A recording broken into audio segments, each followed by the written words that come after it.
Alors, rebonjour tout le monde. Je vous souhaite la bienvenue à ce webinaire consacré au renforcement des capacités en compréhension et utilisation des outils statistiques de base pour l'analyse et l'évaluation des politiques publiques. Je suis Adewale Moufidat Fassassi, statisticienne, économiste, et je suis béninoise et je suis très ravie de vous accueillir dans ce webinaire trimestriel de l'année 2026 organisé par le Baromètre.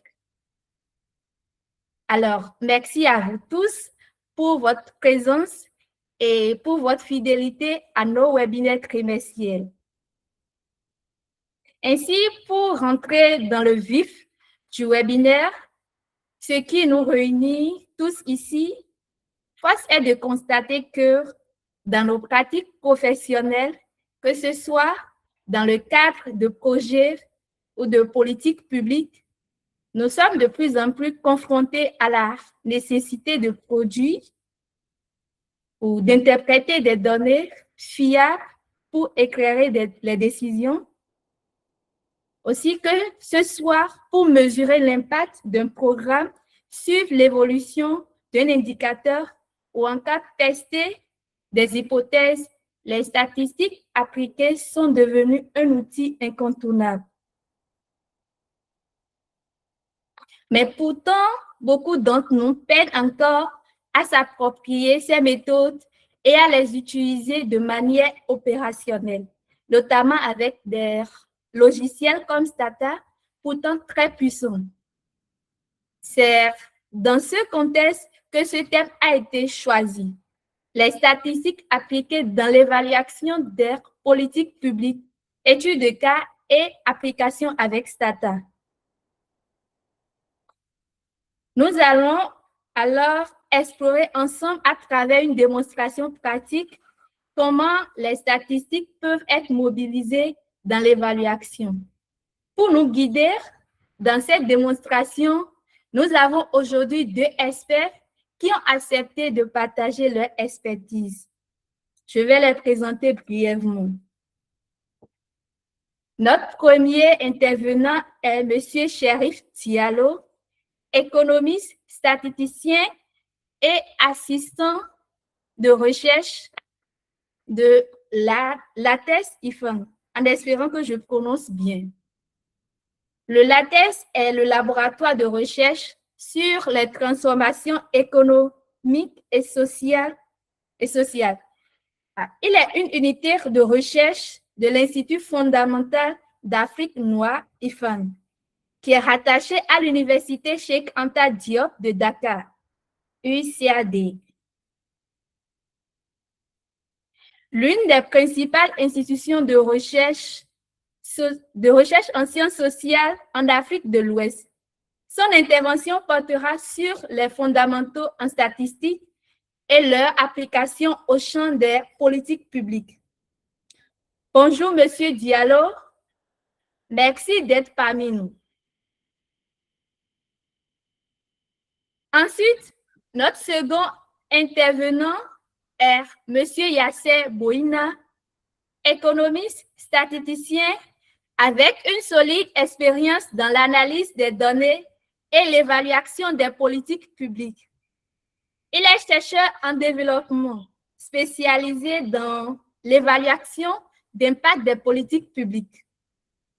Il est doctorant en sciences économiques à l'Université Cheikh Anta Diop de Dakar, UCAD, et mène des recherches empiriques sur l'entrepreneuriat, l'emploi et la digitalisation. Il développe une expertise approfondie dans l'utilisation des data pour l'analyse de données, la modélisation économétrique et l'évaluation d'impact des programmes de développement. Il a occupé plusieurs fonctions à forte valeur ajoutée, notamment en tant que responsable suivi, évaluation au OAGF Sénégal et chercheur au laboratoire de politique économique LPE, où il a conçu des systèmes de suivi, piloté des enquêtes quantitatives, analysé des données massives et produit des rapports stratégiques destinés à l'action publique. Son intervention consistera donc en une étude de cas et une démonstration pratique sur Stata, incluant entre autres la préparation et le nettoyage des données, le calcul de statistiques descriptives, l'estimation d'un modèle simple, l'interprétation des résultats et la lecture des outputs. Alors, bonjour, Monsieur Boina, merci d'avoir accepté d'être là. Sans plus tarder, nous allons commencer avec la première séquence de ce webinaire. J'invite donc Monsieur Mamadou Cherif Diallo pour sa présentation. Monsieur Diallo, à vous le perchoir. Bonjour à toutes et à tous. Merci beaucoup, Madame Moufidatou Fassassi.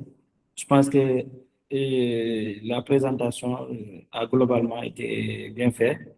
Bon, je vais juste ajouter aussi que je suis doctorant à la Faculté des sciences économiques et gestion de l'Université Cheikh Anta Diop de Dakar. Et par ailleurs aussi, je suis co-coordonnateur du groupe thématique Évaluation enfance et jeunesse de Sénégal.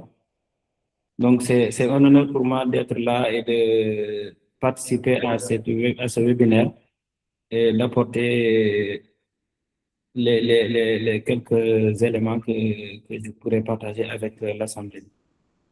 Donc, je pense que peut-être c'est une question, je partage mon écran ou bien vous allez faire ça. Bon, je vais partager l'écran. Donnez-moi juste un instant, je vais partager l'écran.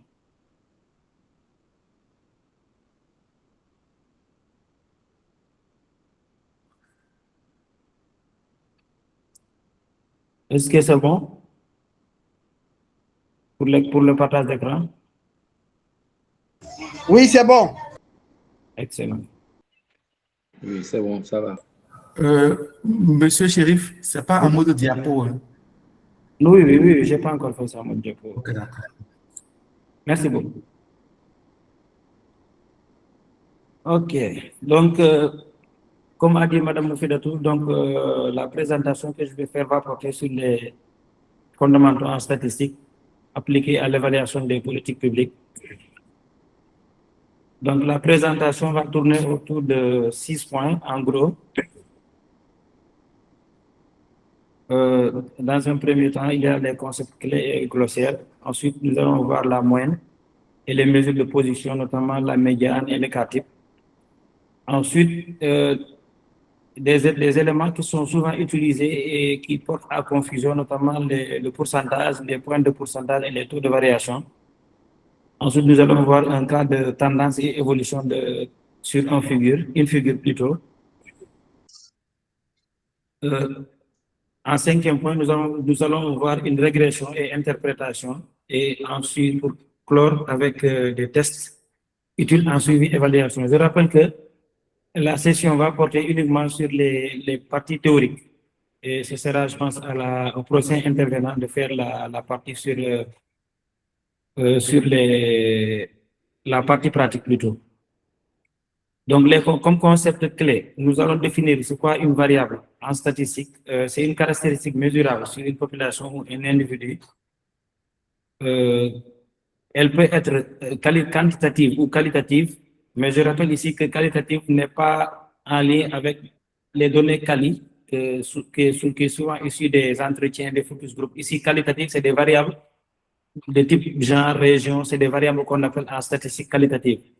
Ensuite, la population, c'est quoi? Une population, c'est un ensemble d'unités d'observation sur lesquelles on veut faire une étude.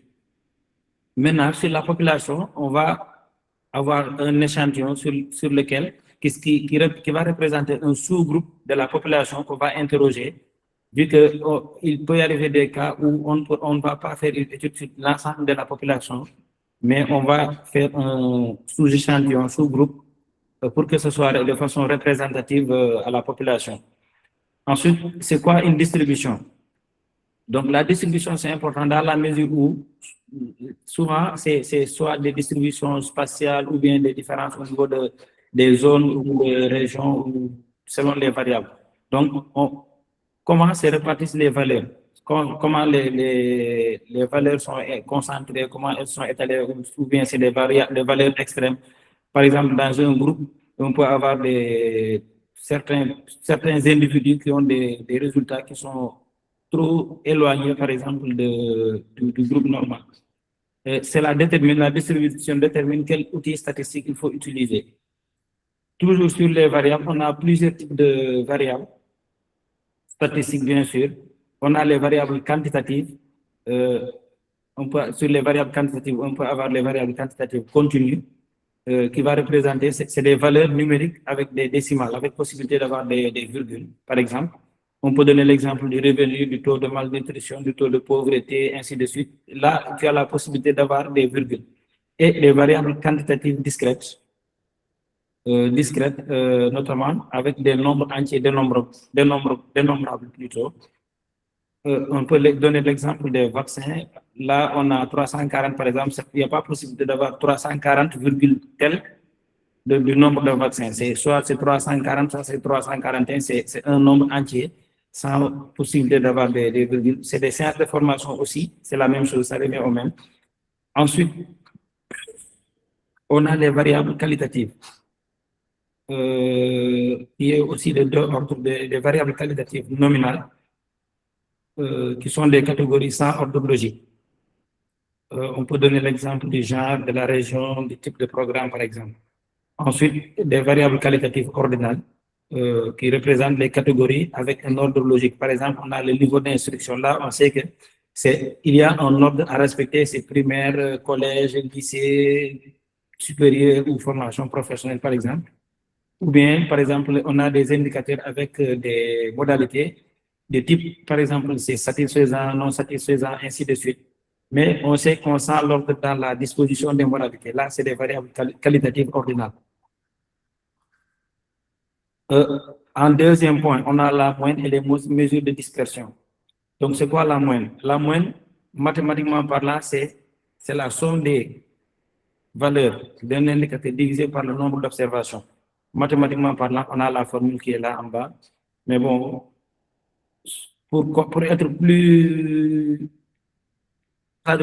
simple, on va dire que la moyenne, c'est la note. Supposons c'est dans une classe, on va dire la moyenne.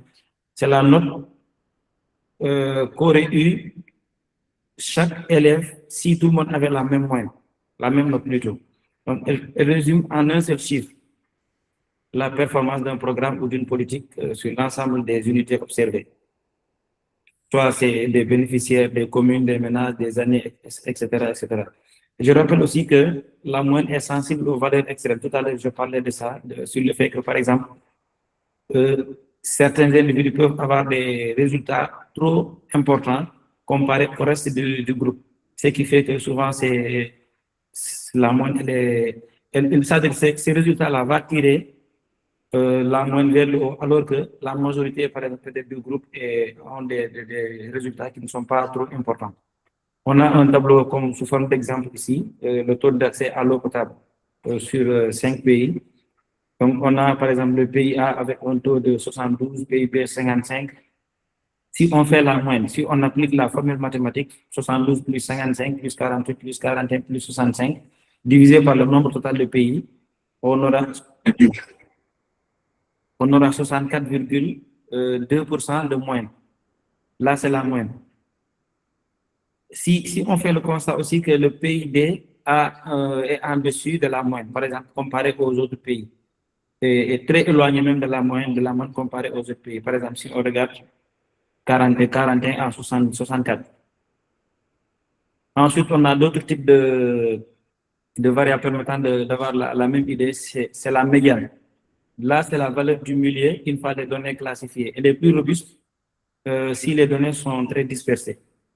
Ensuite, on a l'écart type. L'écart type, c'est quoi? C'est une mesure de distance moyenne des données par rapport à la moyenne. Un faible écart type signifie que les bénéficiaires ont un résultat très proche les uns aux autres. Donc, l'écart type, c'est la dispersion autour de la moyenne. Comment est-ce que les individus se placent autour de la moyenne? Ensuite, on a le mode qui représente la valeur ou la catégorie la plus fréquente. Exemple, le type de semence le plus utilisé s'il s'agit dans un cas d'agriculture. En troisième point, on a les pourcentages et taux de variation. Souvent, les gens confondent, ils peuvent confondre taux de variation et pourcentage ou point de pourcentage. C'est des éléments qui peuvent différer selon le contexte. Donc, le pourcentage est calculé en faisant l'effectif partiel sur l'effectif total fois 100. Donc là, on a un exemple de 360 000 élèves scolarisés sur 500 000. Donc, on va faire 360 000 divisé par 500 000 fois 100 pour avoir le taux de 72%. S'il s'agit de taux de variation, c'est un peu différent. C'est différent. Là, c'est la variable finale, V2, moins la variable initiale divisée par la variable initiale fois 100. Si on a un exemple de budget à la santé ici, qui passe de 800 millions à 920 millions, on fait 920 millions moins 800 millions, c'est 800 millions, ce qui nous donne un taux de variation de plus 15%. Ensuite, le point de pourcentage, c'est la différence entre deux pourcentages donnés. Par exemple, taux de pauvreté de 42% qui baisse à 38%, donc on a une baisse de 4 points de pourcentage. C'est ce que je disais tout à l'heure, là où il y a la différence entre point de pourcentage et pourcentage ou taux de variation. Cette baisse de 42 à 38, c'est 4 points de pourcentage de baisse, mais c'est différent du taux de variation qui est à moins 9,5%. Parce que là, si on fait 38 moins 42 sur 42, on obtient 9,5% si on veut calculer le taux de variation. Là, en quatrième point, on a les tendances évolution temporelle. Donc là, on a une courbe qui s'étale de 2014 à 2022.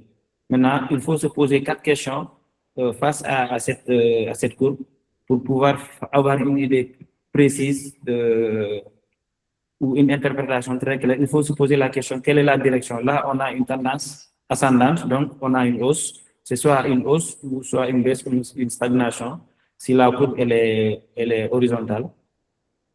Ensuite, se poser la question, quelle est l'amplitude? Si on veut faire une comparaison, par exemple, pour voir l'évolution de 2014 à 2018, on fait la différence pour voir de combien de points de pourcentage il y a une augmentation, vu que là, on a la courbe qui est ascendante. Ensuite, est-ce qu'il y a des ruptures sur la période? Donc là, supposons on constate en 2020, il y a eu une baisse, ce qui peut être lié à des chocs, à des réformes ou à des crises, crises économiques. Bon, là, c'est lié à l'alphabétisation, donc on peut se dire par exemple des grèves ou bien une réforme au niveau de l'administration. Ensuite, la dernière question qu'il faut poser, vu qu'on est en suivi-évaluation, c'est est-ce que le changement est-il attribuable à l'intervention? S'il y a une intervention et on voit que sur la période, il y a eu sur la période de l'intervention, il y a eu ce type de rupture, on peut se poser la question, est-ce que cette rupture-là est liée à l'intervention? Ce qui fait qu'on aura une explication pour pouvoir voir est-ce que réellement l'intervention a un impact ou pas. Malgré qu'il peut y avoir d'autres facteurs qui peuvent justifier la rupture, par exemple. Donc, en cinquième position, nous allons faire un petit bref rappel sur les régressions linéaires. Donc, en suivi-évaluation, la régression répond à une question simple. Lorsqu'on augmente une variable, supposons ici on a le cas des dépenses en santé, de combien va la variable dépendante va-t-il s'améliorer? Là, la formule mathématique, c'est y égale à alpha plus bêta fois x plus le terme d'erreur. Donc, y va représenter le terme, ce qu'on veut expliquer, c'est-à-dire la variable dépendante, la variable à expliquer. Ici, dans notre cas, ici, c'est le taux de vaccination, par exemple. Ensuite, x va représenter ce qui l'explique. Ce qui l'explique, c'est-à-dire la variable explicative. Ensuite, on a alpha qui est la valeur au départ si x égale à 0. Ensuite, on a bêta qui est l'effet qui nous intéresse, qui est, par exemple, lorsque les dépenses vont augmenter de 1%, de combien de pourcents la vaccination va évoluer. Ensuite, on a le terme d'erreur, c'est ce qu'on n'explique pas, c'est les facteurs non mesurés. Là, on a toujours sur la régression linéaire, on a un tableau récapitulatif avec une constante de 12,4 avec le p-value. Le p-value, c'est la probabilité critique.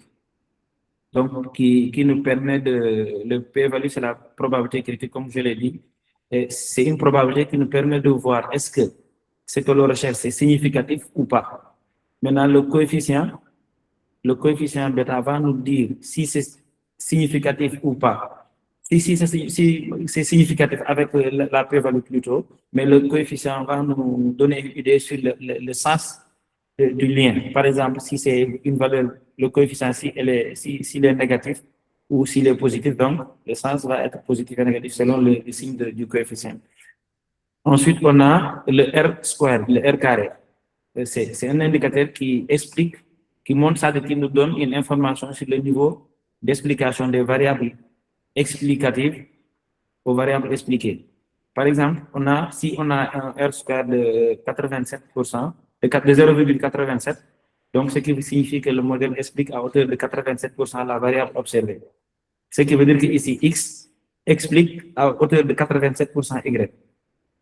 Donc, on a ici le B qui est le bêta qui est 6,83. Donc, comme interprétation, on va dire que si les dépenses en éducation ou en santé ou bien la variable expliquée augmente de 1%, la scolarisation va augmenter de 6,83% de scolarisation.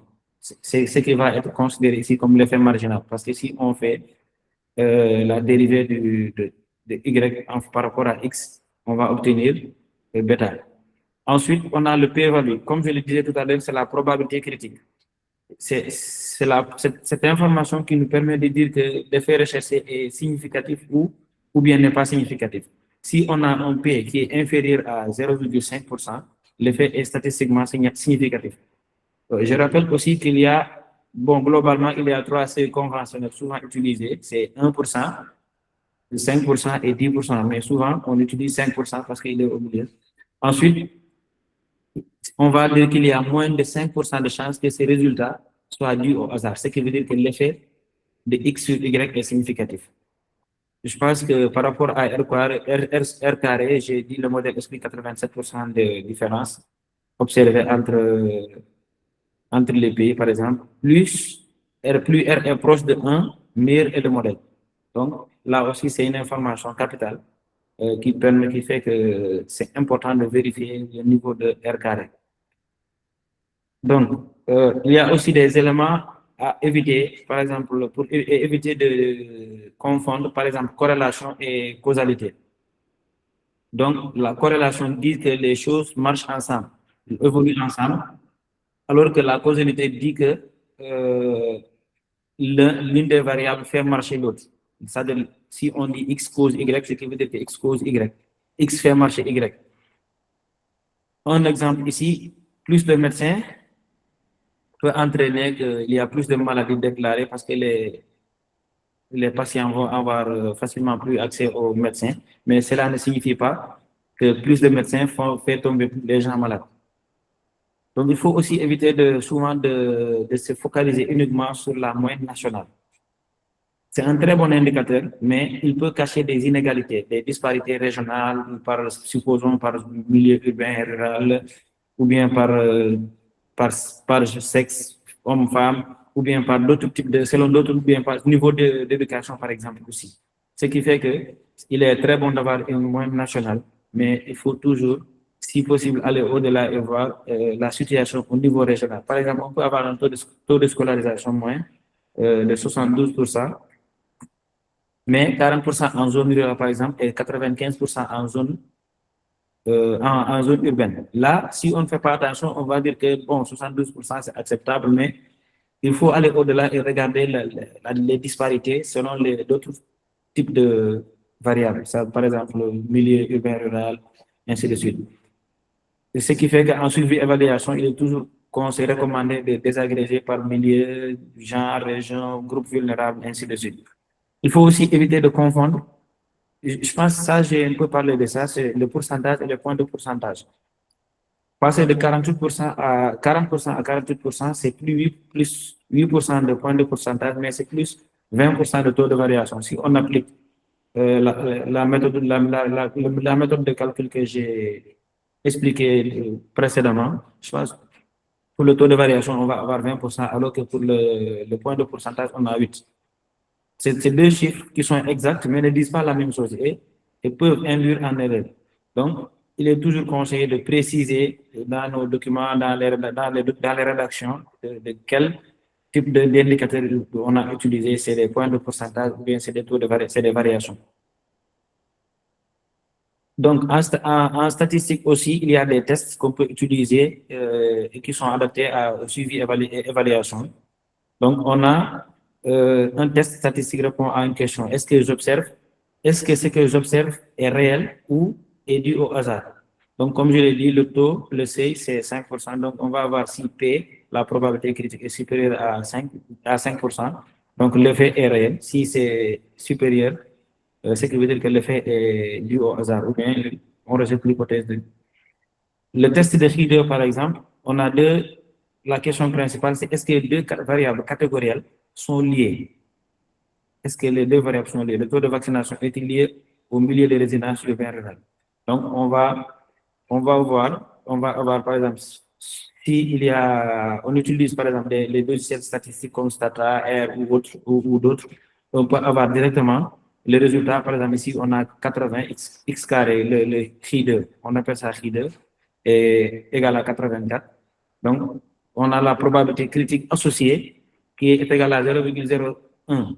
Donc, là, on a la probabilité qui montre que c'est significatif. Donc, il y a un lien entre les deux variables catégorielles. Donc, les zones rurales sont nettement moins couvertes.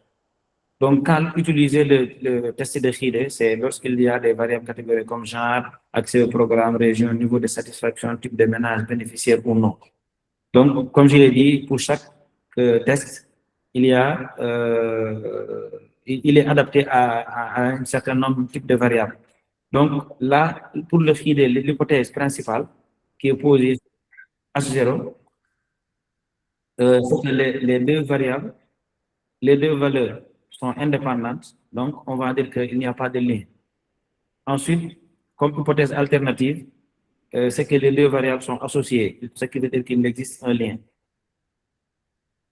Le principe de base du Friedel, c'est que si observé égale à attendu, les variables sont indépendantes. Si observé est différent de attendu, il y a une association. Donc, il faut comprendre que le Friedel compare ce que l'on observe dans les données à ce qu'on attendait si les deux variables étaient totalement indépendantes. Donc, on part du postulat que les deux variables sont initialement indépendantes. Donc, ce qui fait que on va dire qu'on va comparer attendu et observé. Ensuite, on a le test de T avant et après. Donc là, la question principale, c'est l'indicateur a-t-il significativement changé après l'intervention. Donc, on va faire une comparaison avant et après intervention. Donc là, on va voir, par exemple, si le taux de malnutrition a-t-il baissé après 6 mois d'intervention alimentaire.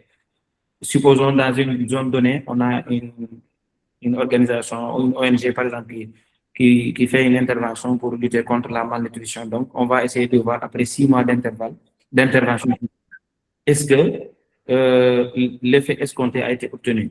Donc, comme je l'ai dit tout à l'heure, aussi, c'est les logiciels qui vont sortir ça. Il y a des formules mathématiques, mais bon, ça va compliquer les choses.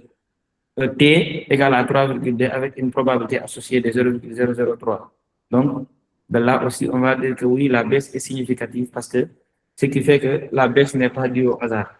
Donc là aussi, on utilise ces tests, on a des scores avant et après formation, revenu baseline, endline, par exemple, pour des études.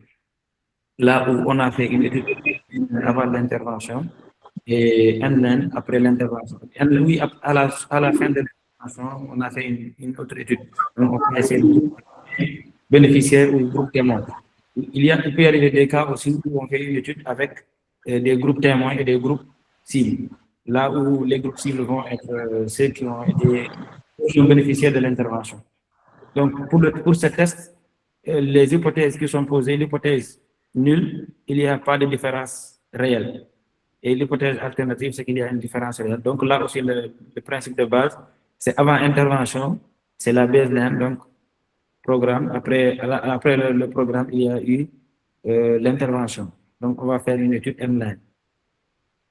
Là aussi, on calcule la différence en faisant X bar, c'est la moyenne à la baseline. Non, la moyenne à la N-line plutôt, moins la moyenne à la baseline. Ce qui fait que le test vérifie si cette différence est statistiquement significative, c'est-à-dire si elle est suffisamment grande pour ne pas être due au hasard.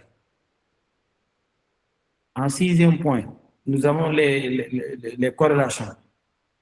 Donc, je parlais tout à l'heure de corrélation et causalité, mais là, on va essayer de voir comment est-ce qu'on va lire tout ce qui est corrélation. Donc, par exemple, on part du postulat que le coefficient de corrélation varie de moins 1 à 1. Si on est à moins 1, la corrélation est négative et parfaite. Si c'est moins 0,5, par exemple, c'est négatif et modéré.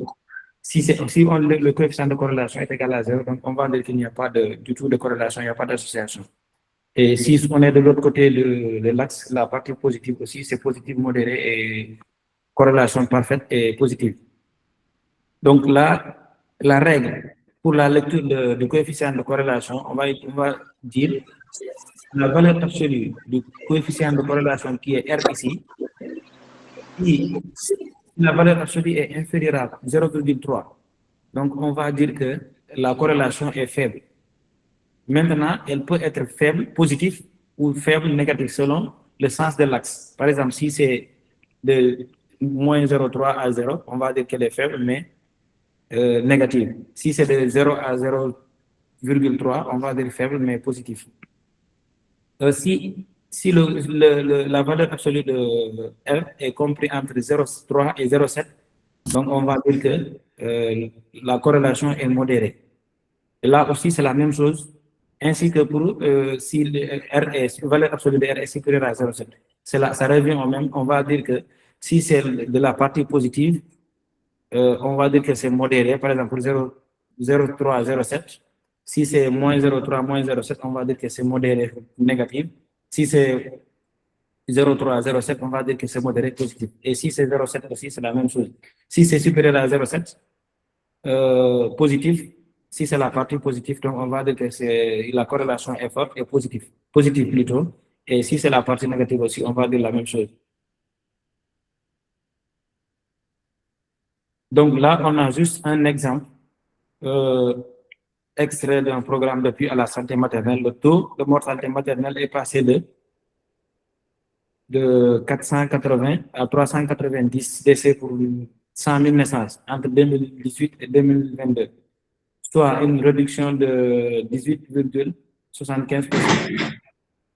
La régression montre bêta est égale à moins 0,42 pour une probabilité associée de 0,01 sur les dépenses de santé, avec un R carré égal à 0,74. Peut-être, je ne sais pas si quelqu'un peut répondre à ça. Vérifier le taux de variation de 18%. Comment est-ce qu'on peut obtenir ici le taux de variation de 18%? C'est une question, hein? Si quelqu'un peut essayer de répondre, ou bien que signifie bêta est égal à moins 0,42. Si quelqu'un peut essayer d'interpréter l'une des questions, et la question 3, c'est P égale à 0,01. C'est significatif à quel seuil? Et peut-on dire que les dépenses causent la baisse? Si quelqu'un peut répondre l'une des 4 questions.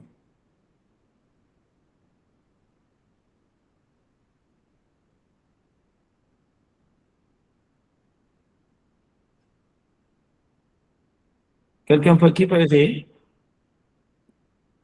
Oui, bon, je ne vois pas trop l'écran. Il y a docteur Lassana Touré qui a levé la main.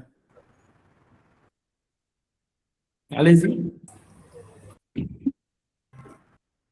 Vous pouvez passer Ok, directement. bonjour tout le monde. Bon, moi, je dirais si bêta égale à, tu dois répondre à la question bêta égale moins 0,42, je dirais que lorsque les dépenses de santé...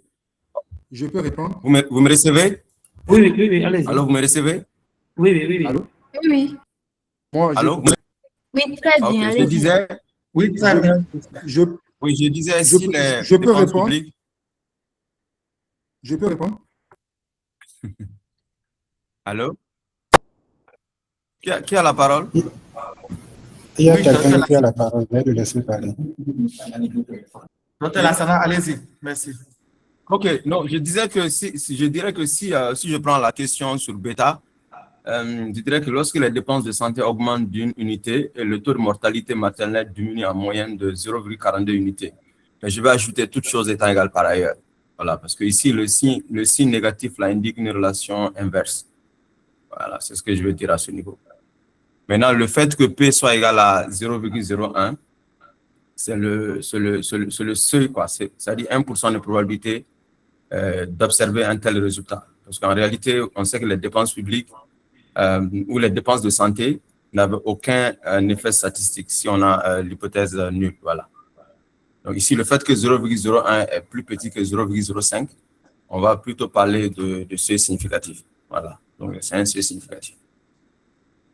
Et la question Donc, est qui peut essayer? Hein? Merci beaucoup, docteur Lassana. Merci. Mhm.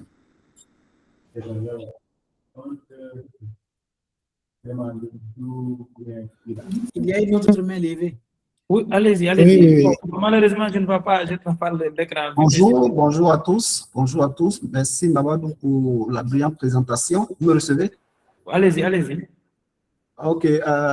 Pour le taux de variation, si on fait 390 moins 480 divisé par 480, cela nous donne exactement 0,1875.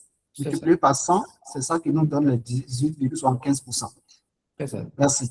Ok, merci beaucoup. Et la question 4? Par Peut-on contre, dire que moi, les dépenses causent je la dirais baisse? que... Oui, moi, Comment? par contre, je dirais c'est une baisse parce qu'on passe de 480 décès, un taux de 480 décès et on va de 390 décès. Donc, il y a une diminution ou bien une diminution de 18,75%. C'est une baisse. Normalement, si on fait le calcul, comme il a dit, on doit avoir moins 18,75%. Moins 18, exactement. Exactement. C'est ça. Et la question 4? Il y a une main levée. Allez-y. Ok, merci beaucoup, docteur. Comme ils l'ont déjà précédé, ici, j'ai déjà les explications précédentes qui peuvent me permettre de dire directement que une fois que le coefficient de notre variable dépense en santé est négativement significatif et que on veut juste vérifier ici que si les dépenses en santé causent la baisse de mortalité, eh bien vrai, je peux le dire oui, que ça cause, puisque déjà le coefficient a été testé significatif au seuil de 5%. Merci. Merci. Monsieur Diallo, Monsieur Oui, Diallo, oui. Allez-y. moi je dirais que les dépenses ne causent pas la baisse parce qu'on a une relation de corrélation. On n'a pas une relation de causalité, comme précédemment dit. Donc, le R carré, voilà, le R carré signifie, explique en fait, mais ça ne donne pas la causalité. Exactement. Je pense que c'est là où était le piège. Parce que là, on parle de corrélation, alors que ici, la question, c'est est-ce qu'il cause? C'est la causalité. Alors qu'on n'a pas, ça, par exemple, on n'a pas quelque chose. Oui, la causalité peut exister, mais on n'a pas de preuve. Parce que là, ce qu'on a vu, c'est une question de corrélation pour le moment. Donc là, c'est non, on ne peut pas dire, on n'a pas d'éléments pour dire que les dépenses causent la baisse. Donc, comme vous avez dit, je pense que toutes les réponses ont été brillamment répondues. Donc, pour le taux de variation, c'est moins 18%. Ensuite, pour pour le c'est pour une unité de dépenses de santé, la mortalité baisse de 0,42 pour les 100 000, bien sûr. Le seuil de significativité, ce seuil est significatif à 5%, à 1%. Et donc, ce qui fait que là, c'est une très forte évidence statistique. Ensuite, pour la causalité, c'est ce que je disais tout à l'heure. Donc, il n'y a pas association, parce que il n'y a pas de causalité, parce que la causalité est différente de l'association. Mais maintenant, d'autres facteurs peuvent covarier. Donc, on a un récapitulatif de quelques éléments par rapport au suivi-évaluation. Donc, on a des questions souvent qui se ressortent en suivi-évaluation. C'est quelle est la performance moyenne de mon programme? Donc, là, les types de variables, c'est quantitatif. On peut utiliser la moyenne et la médiane, X bar et médiane. Ensuite, on a une autre question qui ressort souvent dans les programmes, dans les études de suivi-évaluation. C'est le programme a-t-il changé l'indicateur avant et après? Donc là aussi, c'est quantitatif. Donc, on peut utiliser le test, le T appareillé. C'est le T de test que j'ai expliqué tout à l'heure. On va essayer de voir si la p-value, c'est-à-dire la probabilité critique, est-ce que c'est significatif ou pas. Ensuite, est-ce que les bénéficiaires et non bénéficiaires ont-ils les mêmes résultats? Là aussi, c'est des variables quantitatives, mais on utilise aussi des tests de T à deux groupes. On va utiliser la probabilité critique et les intervalles de confiance pour pouvoir avoir des résultats escomptés. Est-ce que l'accès au programme est lié au genre ou à la région? Donc là, c'est des variables catégorielles. On va utiliser le test de Hilde pour pouvoir aboutir à des résultats, donc avec la probabilité critique. Quel facteur explique le plus mon indicateur de résultat? Donc là aussi, c'est une variable quantitative. Donc on peut utiliser la régression avec les coefficients bêta, la probabilité critique et R carré qui peuvent être des éléments qui peuvent nous dire que est-ce que c'est statistiquement rigoureux ou pas. Donc on a aussi deux indicateurs évolutifs de la même manière. Donc on a là c'est des types de données quantitatives qu'il faut faire ça. On va avoir la corrélation, le coefficient de corrélation qui est avec R, la valeur absolue de R qui varie de 0 à 1. Donc là, c'est les 5 réflexions pour un praticien de suivi et évaluation. Donc, il faut toujours compléter la moyenne par la médiane et regarder la dispersion. Pourquoi? Parce qu'on a dit tout tantôt, la moyenne est sensible aux valeurs extrêmes. Ce qui fait que la médiane vient compléter la dispersion aussi pour pouvoir dire que oui, voilà la dispersion autour de la moyenne et la médiane, c'est ça. Ça renforce l'analyse. Donc, il faut distinguer taux de variation, point de pourcentage et dans vos rapports. Il faut toujours préciser que ce qui a été utilisé, c'est le taux de variation ou le point de pourcentage, ou bien en tout cas, là où on utilise l'une des variables, on précise que là, c'est le taux de variation, là, c'est le point de pourcentage. Les tendances, dans les figures aussi, il faut toujours se poser les 4 questions, la direction, l'amplitude, la rupture, le contexte par rapport au programme qui est suivi. Donc, il faut interpréter bêta sur la régression comme un effet marginal et jamais comme une preuve de causalité. Il faut toujours savoir, je pense que l'erreur a été commise tout à l'heure. On a considéré le résultat obtenu, on a confondu plutôt le résultat obtenu à un effet de causalité alors que c'est l'effet marginal et non une preuve de causalité. Donc, vérifier la p-value, par p-value qui est inférieur à 0 à 5% et R carré avant de conclure le résultat de régression. Merci de votre aimable attention. Je pense que c'est les quelques informations que je voulais partager avec l'Assemblée. Merci. Alors, merci infiniment, Monsieur Diallo, pour cet éclairage sur les fondements statistiques de l'évaluation. En résumé, vous nous avez excusez-moi, partagé des concepts statistiques de base essentiels pour l'évaluation, tels que la moyenne, pourcentage, tendance, et aussi les précautions à prendre pour une lecture rigoureuse des résultats. Et comme nous l'avons vu, la maîtrise des concepts statistiques constitue un préalable indispensable à toute analyse rigoureuse. Mais toutefois, ces connaissances prennent toute leur valeur lorsqu'elles peuvent être mises en œuvre de manière concrète à travers des outils adaptés. C'est précisément l'objet de notre prochaine séquence Et j'ai le plaisir d'accueillir Monsieur Yassé Boina pour la démonstration pratique sur Stata. Et pour vos questions, vous pouvez les laisser dans le chat au fur et à mesure en attendant la session de questions-réponses. Alors, Monsieur Boina, la parole est à vous. Merci beaucoup. Bonjour tout le monde, j'espère que vous m'entendez très bien. Très bien, Monsieur Yasser. Ok, d'accord, super. C'est donc un grand plaisir particulier d'avoir été contacté pour prendre part à ce webinaire. Hein. Je tiens tout d'abord et très particulièrement à remercier les organisatrices et les organisateurs. J'avoue que en évaluation d'impact, et surtout dans les outils économétriques, statistiques qu'on mobilise pour faire les évaluations, il faut beaucoup de temps. Et ce qu'on va voir aujourd'hui, comme mon collègue vient de rappeler, M. Diallo, ça reste quand même les béabans.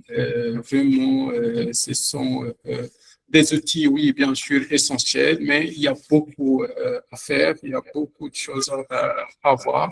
Mais j'espère de tout cœur que les initiations que nous allons faire, on aura des suites d'autres webinaires qui vont nous permettre d'aller beaucoup plus en profondeur. Donc, sans plus tarder, je vais essayer de partager mon écran en attaquant directement le logiciel statistique Stata. Tout en précisant qu'il existe plusieurs logiciels statistiques. Hein. D'ailleurs, à ma qualité, je pense que j'ai été bien présenté, mais à ma qualité d'ingénieur en statistique économique et financière, avec une spécialisation, parce que je tiens à partager que je suis en dernière année de thèse des sciences économiques, avec une spécialisation sur les questions d'évaluation des politiques de développement. Il existe plusieurs logiciels statistiques, comme il y a d'autres logiciels d'enquête, hein, comme par exemple ODK, CESPRO, UNA, etc. Mais il y a aussi les logiciels statistiques que nous allons utiliser Stata, mais il y a R, il y a Python, il y a MATLAB, etc. Mais ce que nous allons utiliser, comme cela a été précisé, c'est le logiciel Stata. Bon, j'espère que vous voyez mon écran. Hein. Oui, monsieur. Oui. OK, d'accord. J'essaie d'ouvrir le logiciel.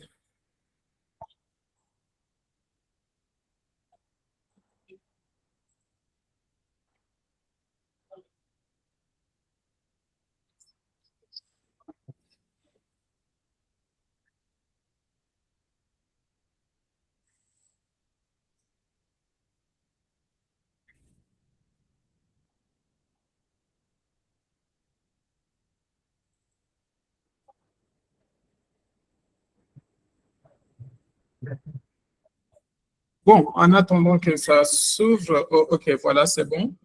Stata, c'est quoi? Hein? Comme j'ai bien définir tout à l'heure, Stata fait partie des logiciels statistiques qu'on utilise pour faire des modèles économétriques extrêmement avancés. Mais aussi, on peut faire aussi des statistiques simples, comme on vient de les voir, les calculs de moyenne, réaliser quelques graphiques, et aussi les nettoyages des bases de données. Parce que après avoir collecté les données des projets, il faut d'abord, au préalable, passer par ce qu'on appelle la phase d'appurement. On essaye de s'assurer que les données que nous avons collectées ne sont pas biaisées. Hein. Donc, on passe du temps, beaucoup de temps d'ailleurs, à faire l'appurement afin de se garantir que nous disposons des données de qualité avant de passer à la phase d'évaluation.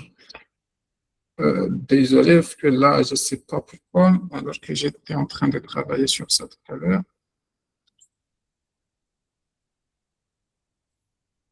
OK, super.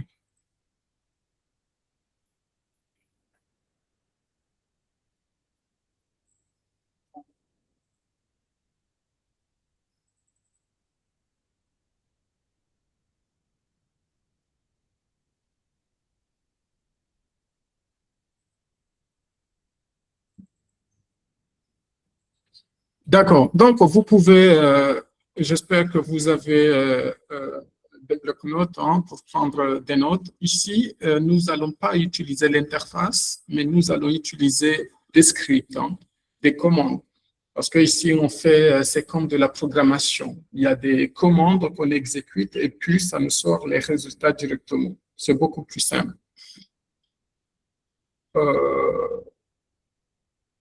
Nous allons travailler dans la pratique avec une base de données agricole qui constitue avoir un peu. Qu'en est-il maintenant d'un programme agricole sur les semences certifiées? Donc, ce programme, il est essentiel comme tout programme d'évaluation d'impact, quelle que soit sa nature, dans l'emploi des jeunes, par exemple, dans le domaine de la santé, ou etc. Toute étude d'évaluation d'impact repose sur la capacité d'être de l'évaluateur qui mène l'évaluation finale. Pourquoi? Parce que moi, dans mes interventions, j'ai tendance à rappeler que un évaluateur a presque le même statut.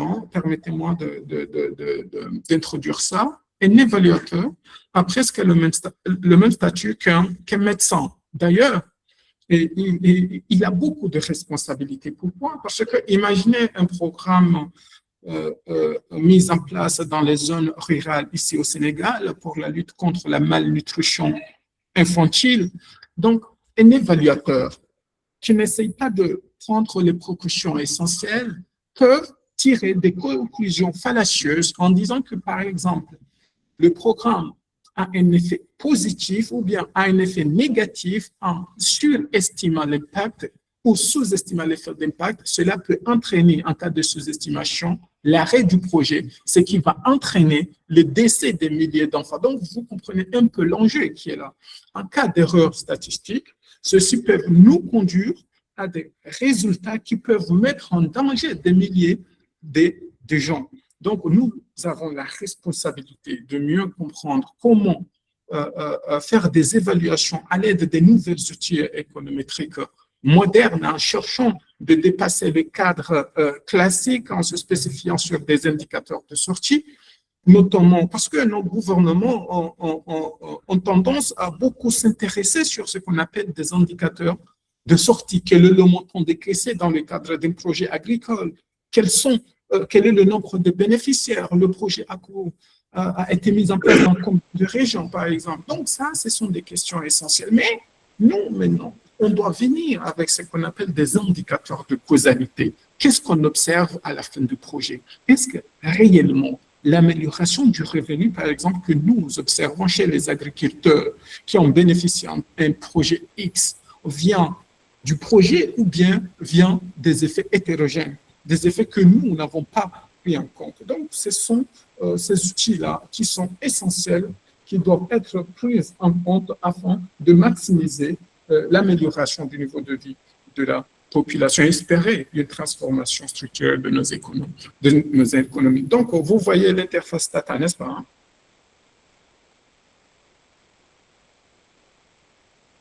Allô, vous voyez l'interface Tata? Oui. Oui, monsieur Yassé. OK, d'accord. Donc, ici, nous avons, par exemple, l'historique. Nous avons l'interface de sortie ici. Nous avons la partie variable. Ici, c'est là où nous allons voir les variables. Ici, il n'y a rien. Je n'ai pas encore importé une base de données. C'est normal qu'il n'y a rien ici.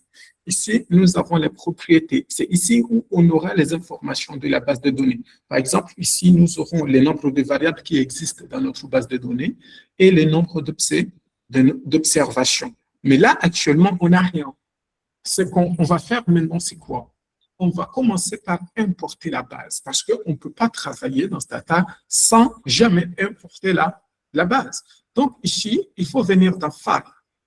Quand vous regardez File, il y a Importer.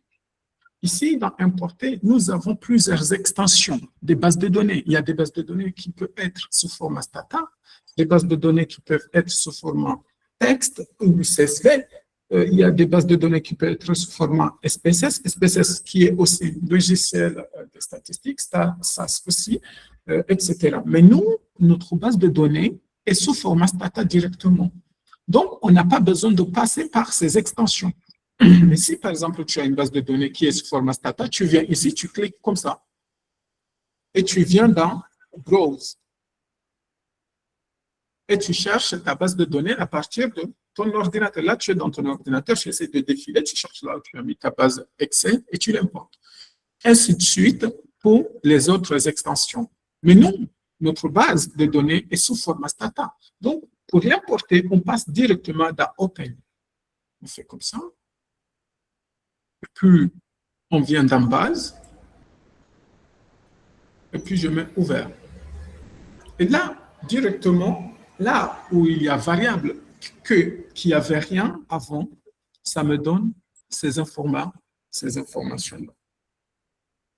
Ça, ce sont les nombres de variables qui composent ma base de données. Mais dans Propriété, je peux voir les informations de cette base.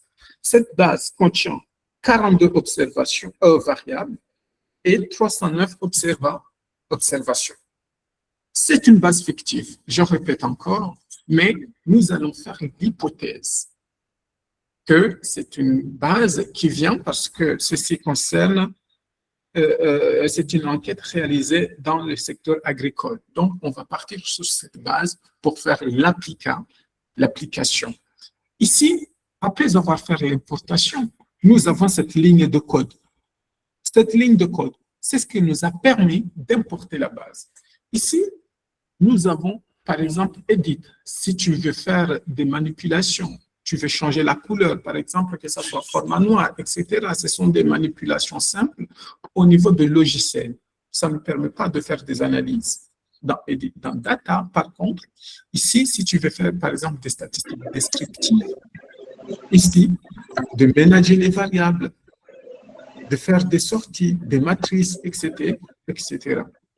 Ici, dans graphique, c'est pour les graphiques. Tous les types de graphiques que vous avez envie de faire, vous passez par là. Ici, nous avons la partie statistique descriptive. Donc, c'est là où il y a le cœur, en quelque sorte, de Stata. Même les modèles les plus sophistiqués existent ici. Par exemple, si tu veux faire un summarize, tu viens ici. Ici, tu veux faire, par exemple,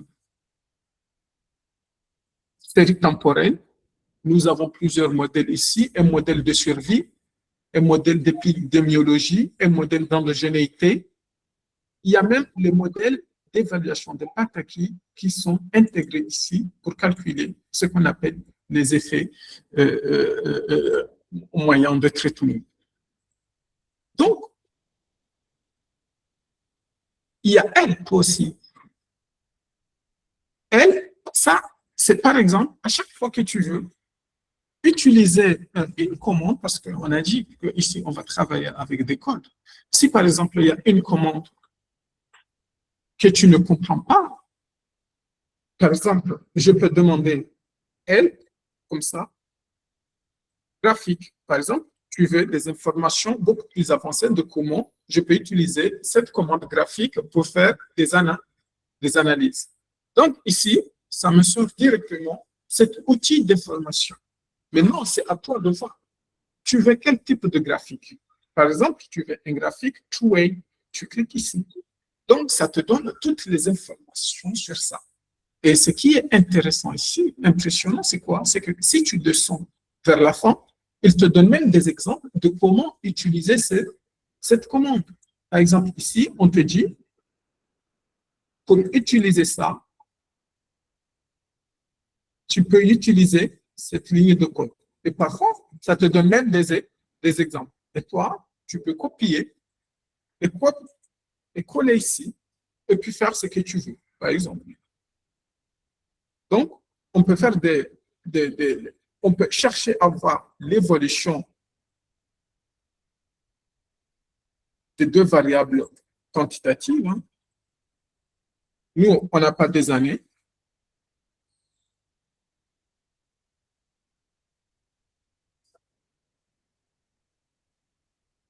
Donc, par exemple, nous voyons un peu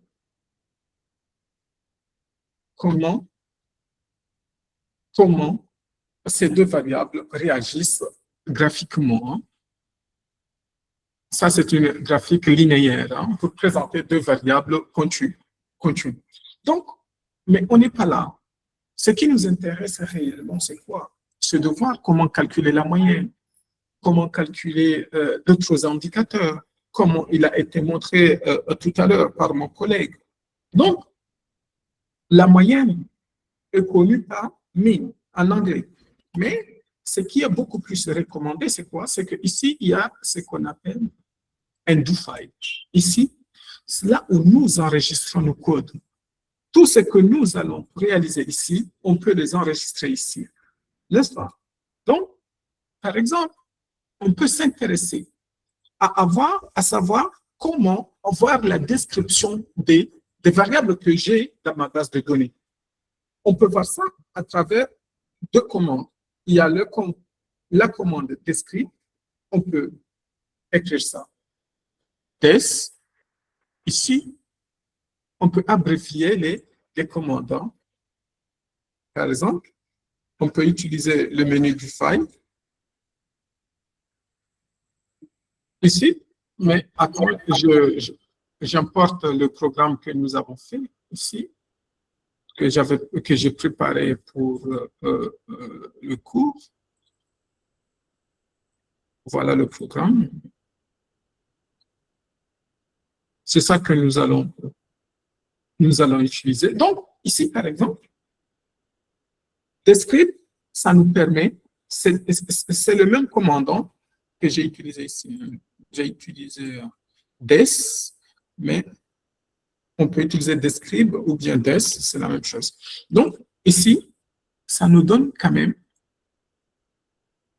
une idée des informations sur l'ensemble des variables que nous avons dans la base. Ça nous donne même le nombre d'observations et le nombre de variables ici. N'est-ce pas? Donc, ici, on voit que nous avons variable sexe, âge, statut, adulte, enfant alphabétisé, etc. Jusqu'à crédit, vente, distance, marche, etc. Sémence. Donc, ici, il y a aussi, parce que ça nous donne juste les noms des variables, mais on veut savoir, pour chaque variable, les informations qu'elle contient. Est-ce que c'est une variable qui est continue? Est-ce que c'est une variable qui est catégorielle? Comment faire? On fait ça. C'est à l'aide de la commande codebook. Donc, codebook, lui, il va beaucoup plus loin par rapport à descript. Il nous dit, par exemple, l'identifiant. Ici, ça, c'est la variable identifiant qui est ici. C'est la première variable qu'on le voit ici. Vous voyez ici, hein? Il y a ID, c'est la première variable qui est sortie. Après la commande, il nous donne la description de cette variable-là.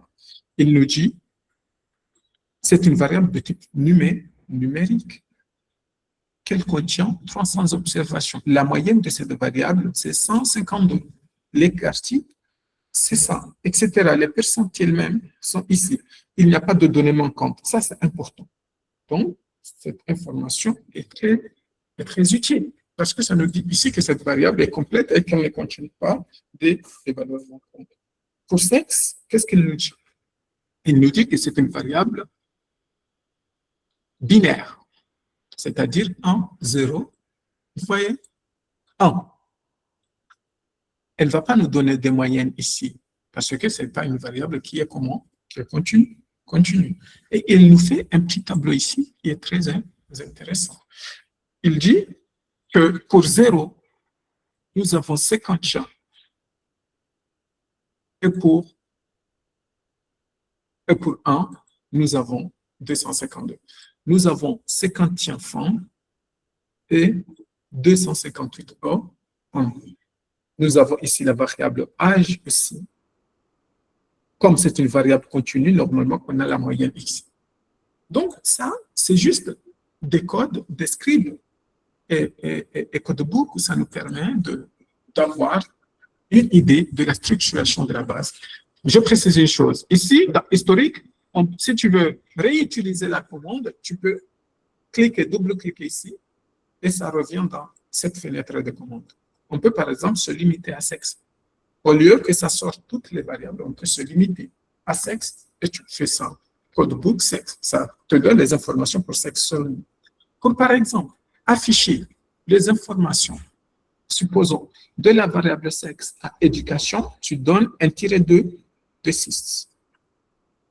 Un tiret de 6, ça va te donner les informations. Vous voyez, au lieu de donner toutes les informations des variables, il va commencer de la variable sexe, c'est ici, sexe. Ça, c'est comme tu donnes un intervalle que tu dois commencer de sexe à éducation. Jusqu'à éducation. Maintenant, on veut savoir les informations statistiques de toutes les variables. On utilise ce qu'on appelle summarize ou sum. Ça, c'est très important aussi. Nous avons ici, quand tu fais somme, ça nous donne des statistiques de toutes les variables que nous avons. Mais, comme les autres commandes, ici, on peut spécifier. On peut mettre somme, par exemple, somme, âge, statut, etc. Mais ici, j'ai fait exprès pour qu'on essaye de remarquer quelque chose qui est très important. Qu'est-ce qu'on observe ici? Pour la variable ID, nous avons combien d'observations? 309 observations. Il n'y a pas de problème de données manquantes ici. On a la moyenne, on a l'écart type. Minimum pour cette variable, c'est 1, maximum 309. Sexe, c'est bon. Âge, nous avons l'âge minimum 20 ans, maximum 90 ans. Statut matrimonial, pourquoi c'est 0? Ça, c'est important. Est-ce que cette variable ne contient pas des données ou bien il y a un problème? Pourquoi aussi? Parce que quand on regarde, ce n'est pas tout simplement statut, mais éducation aussi, coopérative, champ, super parcelle et sémence. On va voir qu'est-ce qui se passe avec ces variables-là. Pourquoi nous avons des zéros partout. Donc, on fait edit, aide. Aide, ça nous permet d'afficher la base. Si tu fais ça, vous allez voir ce qui va sortir. Ça nous affiche la base complètement. On regarde. Vous voyez ici, on voit des variables qui sont bon, je ne sais pas, jaunes. Hein? Peut-être ça, c'est jaune. Hein? Vous voyez ces variables-là? C'est jaune. Hein? Donc, ça,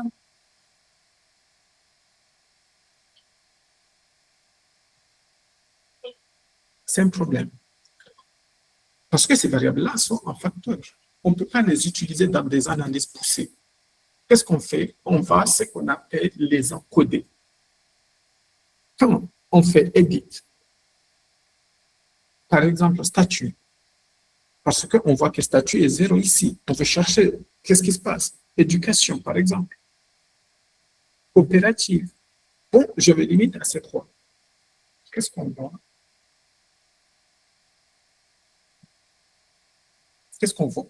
On voit que ces trois variables-là, ça nous donne 0 alors qu'il y a des informations ici. Donc, on doit se poser la question, pourquoi dans le nombre d'observations, on a 0? On n'a pas d'informations quand on met summarize alors qu'il y a des informations. C'est parce que ces variables-là sont facteurs. C'est à nous maintenant de les encoder. Comment on fait? Il y a une commande qui s'appelle encode. Tu mets encode, par exemple, avec statut. Tu mets statut, virgule, gène. À chaque fois que tu veux créer une variable, tu utilises gène.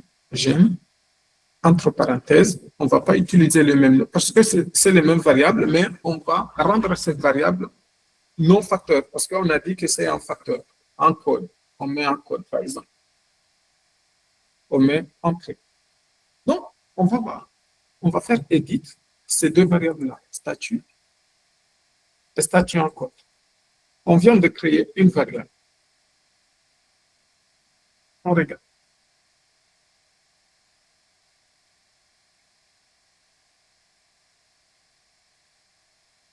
Donc, on a ici, vous voyez, statut, c'est les mêmes variables. Mais maintenant, cette variable-là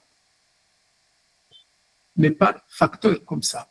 Si on clique comme ça, on voit, ça c'est marié, hein, mais c'est une abréviation.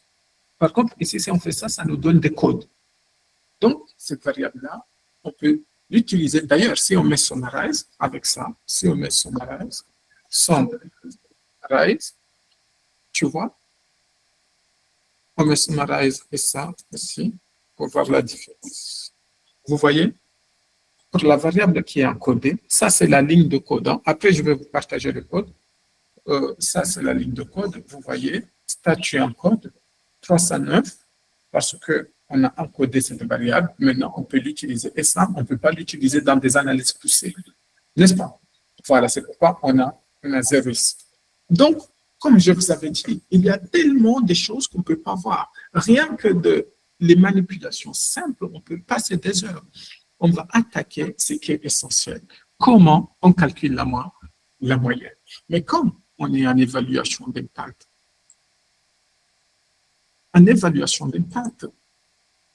l'un des modèles qui sont idéaux, qui sont utilisés dans les pays développés parce que ça demande beaucoup de ressources financières, c'est ce qu'on appelle les modèles de randomisation. C'est-à-dire, on veut mettre en place un projet dans le secteur agricole, mais que les bénéficiaires de ce projet sont choisis de manière aléatoire. C'est que il n'y a pas de critères de sélection. C'est vraiment aléatoire. Ceux qui sont assignés dans ce qu'on appelle le groupe de traitement, ceux qui sont des bénéficiaires, et le groupe de contrôle, les non-bénéficiaires, sont assignés de manière aléatoire. Mais ce modèle-là souffre de ce qu'on appelle un problème d'éthique, parce qu'on ne peut pas. Par exemple, on parle dans une région où la pauvreté est extrême, privée, des ménages à bénéficier d'un programme qui peuvent contribuer à améliorer leur niveau de vie, pour la seule raison, ils sont sélectionnés pour être dans le groupe de contrôle. Est-ce que vous comprenez un peu?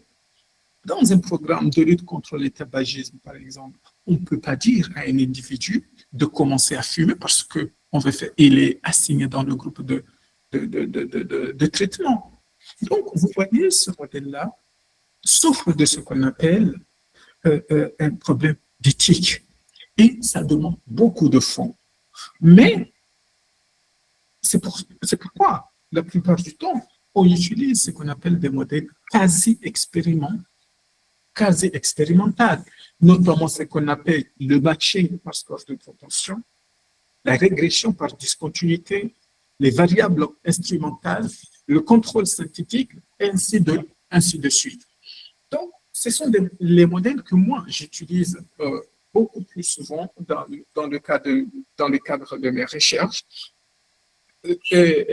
Et que dans ce TP, on ne va pas se plonger dans ces modèles-là, parce qu'on n'aura pas le temps vraiment de partir sur ça, mais on va justement essayer de voir c'est quoi un biais de sélection. Pourquoi on doit faire recours au modèle quasi-expérimental? Parce que, comme il a été largement expliqué ici, la moyenne nous cache beaucoup d'informations. Et un décideur politicien a toujours besoin de voir les résultats qui sont positifs. Il s'en fiche parfois de la réalité de l'évaluation. D'ailleurs, beaucoup d'autorités étatiques, ils ont peur de la question d'évaluation. Ils pensent qu'on est là pour faire de l'audit. Non, ce n'est pas de l'audit. C'est justement pour réorienter, à l'aide des données probantes, proposer des recommandations actionnables pour mieux orienter les décisions publiques. Donc, ici, nous allons partir. On commence ici. Nous allons partir dans le cadre de ce projet, qui est un projet essentiel. On fait l'hypothèse que ce projet a été mis en place dans une région au Sénégal, dans la région de Kolda ou Casamance, pour soutenir les agriculteurs de cette région. Ici, notre variable de traitement, on suppose que il y a une partie d'agriculteurs de cette région qui ont reçu ce qu'on appelle des semences certifiées. pour améliorer la production d'arachides, par exemple. Donc, on commence par la création de notre variable de traitement. Comme j'ai bien spécifié, à chaque fois que tu crées une variable, tu utilises la commande gen. Par exemple, ici, je peux créer la variable âge au carré. Si je veux créer la variable âge au carré, il suffit juste de faire gen âge 2, ça signifie âge au carré. Bon, vous pouvez nommer comme vous voulez. Hein. Vous pouvez mettre ce que vous voulez ici. Âge 2, par exemple, égale. Vous venez ici pour chercher la variable âge, tu mets âge. Et quand tu mets ces deux trucs-là, ça, ces chapeaux-là, ça montre au carré. Si tu fais ça, tu mets entrée, c'est que tu as déjà créé la variable âge au carré. Pour voir un peu la structure de ces variables, tu mets somme, âge. La variable créée doit être automatiquement à la fin, âge au carré. Voilà, on a ici. Vous voyez? Donc, on a créé la variable âge et âge au carré. À chaque fois que vous créez une variable, il faut utiliser la commande gen. Là, gen, generate. Donc, il y a aussi gen, ça permet d'inclure beaucoup plus d'informations pour faire des trucs. Donc, ici, nous allons créer la variable de traitement. On a dit qu'on utilise la variable CMOS. Je cherche CMOS ici pour voir un peu sa structure. CMOS. Si tu as beaucoup de variables, je peux écrire ici CMOS. C'est ici CMOS certifié. Tu mets tab. Qu'est-ce qu'on voit ici? Qu'est-ce qu'on voit? On voit que on a combien de traités? On a 122 traités et 187 non traités. C'est-à-dire, ça, ce sont les nombres de... Monsieur Boina, Oui. accordez-moi quelques instants. OK. Pour le respect du programme de ce webinaire, vous avez encore quelques minutes, voire 15 minutes. OK, d'accord. Merci beaucoup. Merci beaucoup pour la compréhension. Merci. Donc, nous avons ici la variable, les traités et les non traités. On passe maintenant à définir la variable de traitement à l'aide de ces codes. Donc, ici, si on appelle maintenant la variable de traitement, on met tab. On va voir la variable de traitement. J'ai essayé les mêmes variables. Hein. Donc, c'est ici, groupe de contrôle et groupe de traitement 122. Mais j'ai essayé de labelliser ça. Donc, comme je vous avais dit, je vais vous partager, je vais aller un peu plus vite, le programme. Hein. Tout est ici.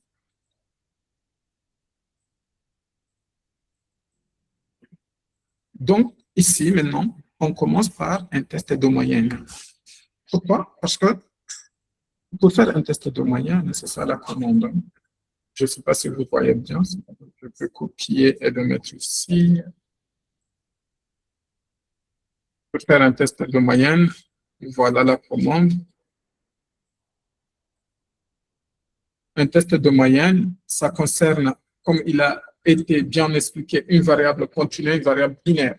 Ici, on veut voir, est-ce que ceux qui sont traités ont le même âge que les traités et les non traités. Hein? Donc, ici, le groupe de contrôle ont en moyenne 42 ans. On peut faire des arrondissements. Le groupe de traités ont en moyenne 45 ans. Qu'est-ce que nous dit? On regarde ici. Ça, c'est la différence. Qu'est-ce que nous dit le p-value? On regarde ce qui est en moyenne. Le p-value ici, on accepte l'hypothèse nulle ou on rejette? Donc ici, on rejette l'égalité parce que le p-value est inférieur à 5%. Or, ici, pour le test de moyenne, l'hypothèse 0 nous dit quoi? Nous dit que les deux groupes, ceux qui sont traités et non traités, ont, par exemple, dans le cadre de l'âge, ont le même âge. Donc ici, on rejette l'hypothèse d'égalité de moyenne ici. Ce qui montre ici que dans le cadre de cette évaluation, déjà, on ne peut pas utiliser une randomisation. Pourquoi? Il y a les caractéristiques observables, on appelle ça des caractéristiques observables, l'âge, sexe, niveau d'éducation, etc. Mais il y a aussi ce qu'on appelle des caractéristiques inobservables qui sont difficiles à mettre en œuvre. Ça, c'est autre chose encore. Donc, ici, déjà, rien que ce test-là, ça nous alerte directement que les caractéristiques observables entre les groupes de traités et de contrôle ne sont pas identiques, parce qu'on voit directement ici que l'âge diffère, que les traités sont beaucoup plus âgés par rapport au contrôle. Donc, les faits qui peuvent être mesurés ici peuvent lier, par exemple, à l'âge, ce qu'on appelle des biais de sélection. On peut, par exemple, passer directement à un test de Q2 qui a été aussi parlé. Donc, on a un test de Q2. Entre le test de Q2, ça concerne deux variables qualitatives. Ici, nous avons la variable alphabétisée et la variable traitée et contrôle. On a un p-value qui est inférieur au C. Qu'est-ce qu'on nous dit ici? L'hypothèse nulle du test de Q2, c'est qu'il y a une indépendance entre les deux variables. Ici, on rejette l'hypothèse nulle. Donc, c'est ce qui montre qu'il n'y a pas une indépendance entre ces deux variables-là. Ce qui revient à confirmer ce que nous venons d'expliquer. Donc, maintenant, on passe aux choses sérieuses. On passe à l'évaluation d'impact. Directement, parce que l'objectif, c'est quoi? Pourquoi ces agriculteurs ont bénéficié de semences certifiées? C'est pour améliorer la vente, n'est-ce pas? Donc, ici, on essaye de faire un test de moyenne. Entre quoi? Un test de moyenne entre les bénéficiaires des semences certifiées et ceux qui n'ont pas bénéficié par rapport à la vente après récolte. Qu'en est-il des résultats de ce programme-là? Donc, on voit que les groupes de contrôle ont une vente moyenne de combien? De 264 874. Et puis, le groupe de traitement ont une vente moyenne de 397 000. Donc, qu'est-ce qu'un décideur qui ne veut pas aller beaucoup plus en profondeur, il va dire quoi? Parce qu'ici, il voit que le groupe de traités ont largement, il gagne beaucoup plus par rapport au contrôle, parce que ici, la différence est de 133 400, n'est-ce pas? Et qu'on a une différence significative, ces résultats-là. Vous voyez que ces résultats-là, ça nous donne tout simplement, ça nous dit tout simplement qu'il existe une différence significative entre ceux qui sont traités et ceux qui sont dans le groupe de contrôle. Donc, un décideur peut être satisfait de ces résultats. Il dit que oui, on a mis un programme et qu'on voit qu'il y a une différence entre ceux qui sont traités et ceux qui n'ont pas été traités. Mais ça, c'est une erreur grave, très grave. Mais en s'appuyant de ces résultats pour tirer des conclusions quant à l'efficacité d'un programme de développement, c'est vraiment une erreur très grave parce qu'on n'a pas tenu en compte de ce qu'on appelle les caractéristiques observables. C'est qu'il y a des biais de sélection qu'on n'a pas tenu en compte. Comme on a vu déjà, par exemple, ce projet est beaucoup plus axé sur les personnes les plus âgées parce qu'on a vu que dans le groupe de traitement, les personnes les plus âgées bénéficient plus, comme les tests de moyenne nous avaient montré tout à l'heure.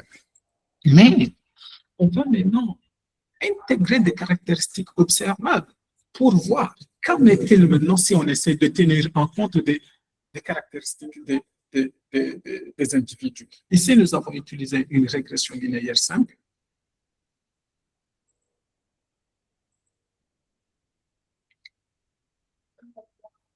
Les résultats ne changent pas grand-chose.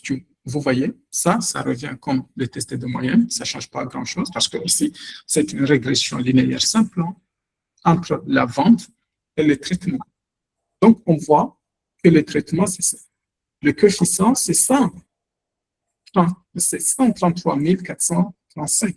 Et ici, on a un p-value qui est significatif à hauteur de 5%.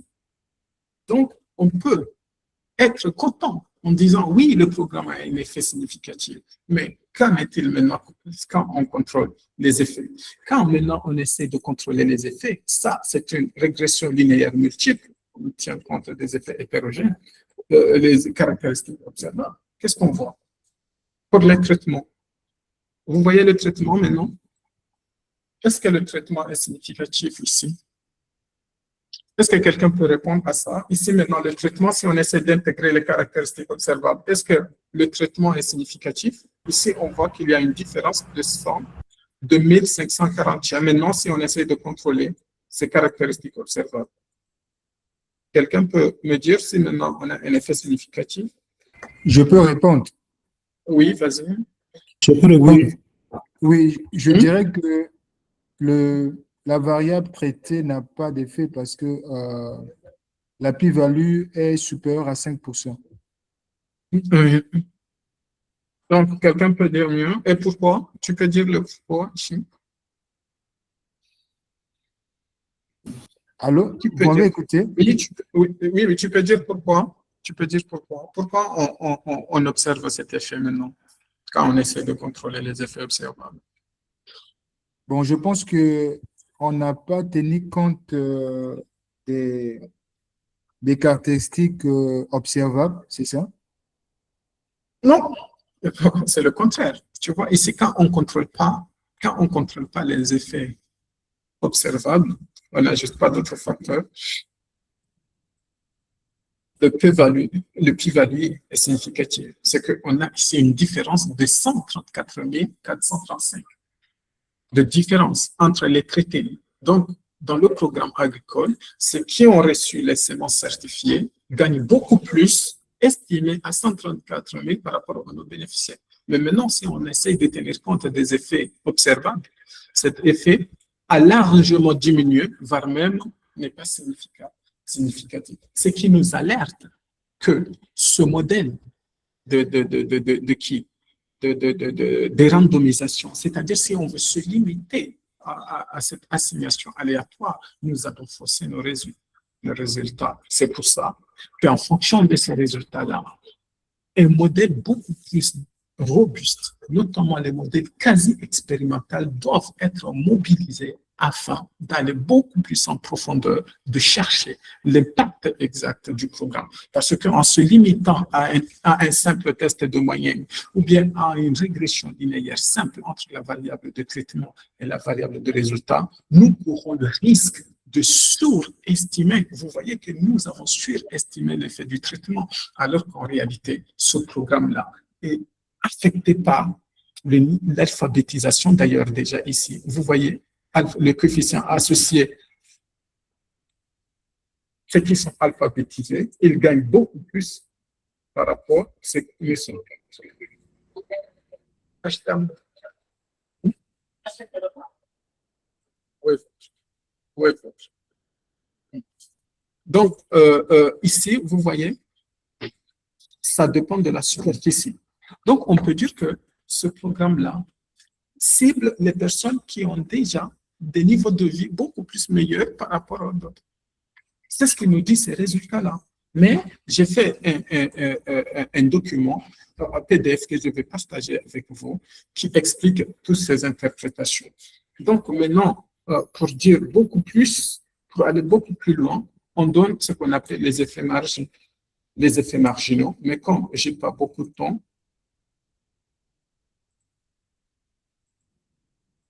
pardon. Ici, on peut par exemple voir les effets hétérogènes.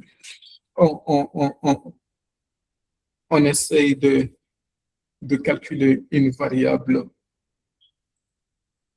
traitée et alphabétisation pour voir est-ce qu'il existe une hétérogénéité, est-ce que l'État doit privilégier ceux qui sont alphabétisés ou les non-alphabétisés, est-ce qu'il n'y aura pas ce qu'on appelle des inégalités dans cette... Donc, voilà, qu'est-ce qu'on voit dans cette variable-là? Si on essaie de créer une variable d'interaction entre traité et alphabétisation, on a créé cette variable d'interaction ici avec la chaîne traité, alphabétisation. Ici, l'idée, c'est de voir un peu comment, avec cette variable d'interaction, les décideurs politiciens peuvent orienter le programme. Donc, ici, on voit très bien, dans le terme d'interaction, l'effet n'est pas significatif. Ça signifie tout simplement quoi? Ça nous dit tout simplement que, quel que soit le niveau d'éducation, que l'individu, l'agriculteur soit alphabétisé ou non alphabétisé, si on ne tient pas compte de cette différence, cela ne va pas impacter dans ce qu'on appelle des inégalités entre la mise en place du programme. Donc, comme je vous avais dit, il y a beaucoup de choses à dire. On n'a pas assez du temps, mais c'est juste, c'est vraiment les b.a.-ba pour vous donner une idée de comment on fait un peu les évaluations d'impact en utilisant les logiciels statistiques. Il y a, mais moi, on peut, par exemple, j'ai mes coordonnées là-bas. C'est lui qui est beaucoup plus intéressé pour avoir des informations beaucoup plus comment faire des évaluations robustes à l'aide de modèles économétriques avancés peuvent me contacter. On aura l'occasion d'échanger. Donc, sur ce, je vous remercie. Je vais voir la possibilité de vous partager le document que j'ai intégré tous les résultats que nous avons eu à faire sortir ici et comment on interprète ces résultats-là, parce que comme je vous ai dit, j'ai bien intégré ça, j'ai fait la présentation. Donc, sur ce, je vous remercie. S'il vous plaît, Monsieur Boina, avant que vous n'ayez parti, est-ce que je peux... S'il vous plaît, Oui. permettez la session de questions-réponses va suivre tout à l'heure. Vous pouvez poser toutes vos questions. Non, pas une question, c'est juste une doléance que je veux demander. D'accord. Ok, allez-y, quelques secondes. Est-ce qu'on peut avoir la présentation avant la pratique là, en version PDF? Oui, oui, je vais vous envoyer le programme et la base de données, ainsi que comment j'ai interprété les résultats. J'ai intégré tout ça dans un document, je pense que c'est ça. Vous voyez, c'est ce document-là, je pense d'ailleurs. Je ne sais pas si vous voyez, hein? Vous voyez un peu? Oui, oui, oui. Donc voilà, c'est ça. Je vais vous partager ça. Ce sont tout ce qu'on a eu à voir ensemble. Donc je vais vous partager ce document qui est très détaillé et expliquer un peu l'importance de ce qu'on a vu. Toutes ces questions. Donc la question, comme il n'y avait pas vraiment beaucoup de temps, je n'ai pas pu aller en profondeur. L'idée, c'était vraiment d'évaluer l'impact de l'adoption des semences certifiées sur les chiffres d'affaires, etc. Donc les résultats sont là, tout ça. Ce sont les sorties que j'ai faites. Donc, voilà, même si vous n'avez pas pu bien suivre, en lisant ce document, vous serez en mesure de bien comprendre ce que nous avons pu faire ensemble. Merci. Merci beaucoup. Ok, merci infiniment, Monsieur Boina, pour cette présentation très enrichissante, malgré cette limite de temps, autour des démonstrations de comment préparer et nettoyer un jeu de données sous Stata, comment calculer des statistiques descriptives, bien sûr, et estimer un modèle simple, comment aussi interpréter les résultats pour éclairer une décision publique. Alors, à travers cette démonstration, nous avons pu voir comment les concepts statistiques abordés précédemment par Monsieur Chérif peuvent être mobilisés concrètement à l'aide de Stata dans le cadre de l'analyse et de l'évaluation des politiques publiques. Nous allons maintenant ouvrir la section de questions-réponses, un moment privilégié d'échange qui permettra d'approfondir certains points et de répondre à vos préoccupations. Je vous invite donc, chers participants, à poser vos questions ou à partager vos réflexions. Vous pouvez lever soit la main virtuellement ou écrire vos questions dans le chat. Nous allons recueillir 4 à 5 questions dans un premier temps et après que les intervenants y aient répondu, nous pourrons en prendre d'autres si le temps nous le permet, bien sûr. Alors, on commence par vos questions, chers participants. Merci beaucoup. Chef de question, j'ai la main levée. Ok, allez-y. Je voudrais poser ma question. Merci beaucoup pour la direction et je remercie M. Boina pour sa présentation. Et la question est celle-ci. Lorsqu'il parlait on était dans la pratique au niveau de l'encodage de la variable statut, Après estimation, après qu'il a exécuté la commande, j'ai constaté que le STATA a fait sortir seulement un seul résultat comme une seule ligne de valeur moyenne étatique de tout ça là. Maintenant, je voudrais savoir, puisque la variable est une variable qualitative je vais dire multinominale, qui a plusieurs modalités, en fait, je veux dire, quelle est la moyenne que le STATA a fait sortir? La moyenne de quelle modalité, je veux dire? Est-ce de la modalité qui domine ou bien de quelle valeur s'agit-il à ce niveau? Merci. Je peux répondre directement ou bien on prend toutes les questions. Je pense que c'est mieux de prendre toutes les questions et puis répondre ça ensemble comme il n'y a pas beaucoup de temps. Oui, exactement, monsieur. On va encore prendre 3 autres questions. Oui, j'ai une question. Oui, allez-y. Oui, et merci beaucoup et félicitations aux 2 présentateurs, hein, c'était très intéressant. Bon, moi, ma question, c'est par rapport aux résultats de la régression et le premier texte qu'on a fait, je pense, sur l'égalité des moyennes pour le groupe de contrôle et le groupe bénéficiaire, si je peux appeler ça comme ça. Maintenant, moi, on a constaté qu'on n'avait pas les mêmes résultats concernant les 2 textes qu'on a fait. Maintenant, la question c'est de savoir, est-ce que c'est l'erreur, c'est par rapport aux données, au type de données que nous avons en face de nous, ou c'est par rapport au robustesse du modèle? Est-ce que c'est le modèle qui a été mal choisi, ou bien c'est en fonction des types de variables qu'on va appliquer tel ou tel modèle pour avoir des résultats escomptés? Merci beaucoup. J'ai une question également. Je pense que je peux aller. Oui, Oui, allez-y, s'il vous plaît. Merci beaucoup. Alors, merci beaucoup à M. Bohina pour cette présentation, également au premier présentateur. Ma question ira du côté pratique. Dans la pratique, je n'ai pas constaté, par exemple, l'identification et le traitement des outliers. Il n'y a pas eu ce processus-là dans le Drupal. Donc, moi, j'aimerais savoir, parce que je pense que le traitement des outliers va permettre quand même d'avoir de modèles plus robustes également, parce que c'est des étapes également nécessaires. Maintenant, j'aimerais savoir pourquoi cette étape n'a pas été prise en compte ici, dans ce cas, puisqu'il s'agit également d'un résultat, comment on appelle ça, d'une évaluation d'impact.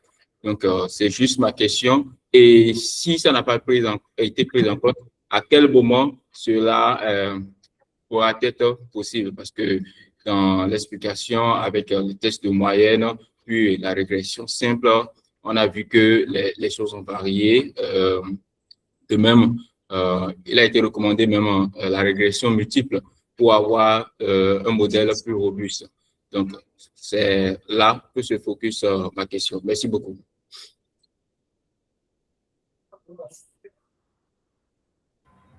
Encore 2 autres questions s'il en a. Ok, je pense que M. Bohina, vous pouvez commencer. D'accord, merci beaucoup pour l'ensemble des intervenants. Ce sont quand même des questions très pertinentes. On commence avec la variable statut. Non, les tests de moyenne, il faut comprendre une chose. Là où on a utilisé les tests de moyenne, ça se fait à l'aide d'une variable continue et une variable qualitative mais binaire. Quand on parle d'une variable quantitative binaire, c'est que, par exemple, sexe, le fait d'obtenir un crédit, oui ou non. Donc, ce sont justement des variables. Donc, ça, il n'y a pas de problème. On a les moyennes des 2 modalités, on fait la différence. Maintenant, quand on intègre une variable qui a plusieurs modalités, comme un statut matrimonial, dans une régression multiple, on met I au début, I point, statut matrimonial. Cela va essayer de donner les informations sur l'ensemble des modalités, par exemple, en utilisant, par exemple, marié comme référence. Donc, on aura les informations pour célibataire, veuf, etc., divorce. Donc, pour les trois modalités-là, on aura les informations, par exemple, la moyenne des ventes, mais puis marié restera la référence. Donc, pour revenir sur... parce qu'on m'a posé dans le chat, là, on vient de m'envoyer une question par rapport à ce qu'on appelle l'hypothèse d'indépendance conditionnelle, l'hypothèse SIA. Donc, cette hypothèse reste une hypothèse extrêmement compliquée à vérifier parce que ceci repose sur les effets inobservables. Par exemple, dans le cadre d'un programme de formation pour l'insertion professionnelle des jeunes, on peut se demander que dans ce cadre de formation, les jeunes qui participent à ce programme-là, ce sont des jeunes beaucoup plus motivés. Comment peut-on mesurer la motivation? Mais il y a des modèles, par exemple, dans le cadre du modèle du score de propension, il y a des modèles robustes qu'on essaye de mettre en œuvre, ce qu'on appelle des post-estimations afin de valider si tu n'as pas eu à surestimer ou surestimer l'effet du traitement, notamment ce qu'on appelle le modèle de gamma dans le cadre de matching ou le modèle de matching smoothing mode que j'ai largement utilisé dans le cadre de mes recherches. Donc, cette hypothèse, il faut toujours, dans toute étude d'évaluation, reconnaître à la fin de vos analyses que malgré les modèles mobilisés, ces hypothèses-là restent extrêmement compliquées à mettre à les maîtriser, mais quand même, il y a des modèles qu'on peut faire intervenir afin de pallier et assurer que nos résultats ne souffrent pas de ces problèmes d'indépendance conditionnelle. Donc, ici, il y a ce qu'on appelle les outliers. Donc, ce n'est pas seulement les outliers. Bon, j'avais même fait dans le programme-là, j'ai intégré comment éliminer les doublons, ce qui est essentiel. Mais il y a beaucoup à faire. Donc, on ne peut pas voir tout ça aujourd'hui. Bien sûr, c'est essentiel. D'ailleurs, avec Codebook, vous voyez que ça nous donne les percentiles. Donc, ces informations nous permettent de voir un peu la distribution des variables. On peut tracer des histogrammes pour voir ce que notre variable sur une loi normale. Donc, il y a beaucoup de procédures. Mais si je voulais me baser sur ça, on n'allait même pas avoir un peu l'essentiel de ce qu'on a pu voir aujourd'hui. Donc, je reconnais que c'est important et qu'on doit intégrer ces outils-là pour le cas de l'analyse, surtout les variables des résultats, essayer de voir si ça ne se trouve pas des outliers ou qui ont des données manquantes pour ne pas que ça impacte nos résultats. Ici, j'ai reçu une question qui me demande dans quelle mesure on essaye de savoir quel modèle quasi-expérimental doit-on mobiliser pour répondre à une question de recherche. C'est une question très pertinente et très essentielle. Pourquoi? Puisque dans toute évaluation d'impact, ce sont des données qui partent. Est-ce que j'ai un groupe de traitement qui est composé de deux groupes d'individus, les traités et les non traités? Là, c'est le matching qui intervient. Est-ce que maintenant, ma variable de traitement est continue? Là, c'est ce qu'on appelle le score de propension généralisé.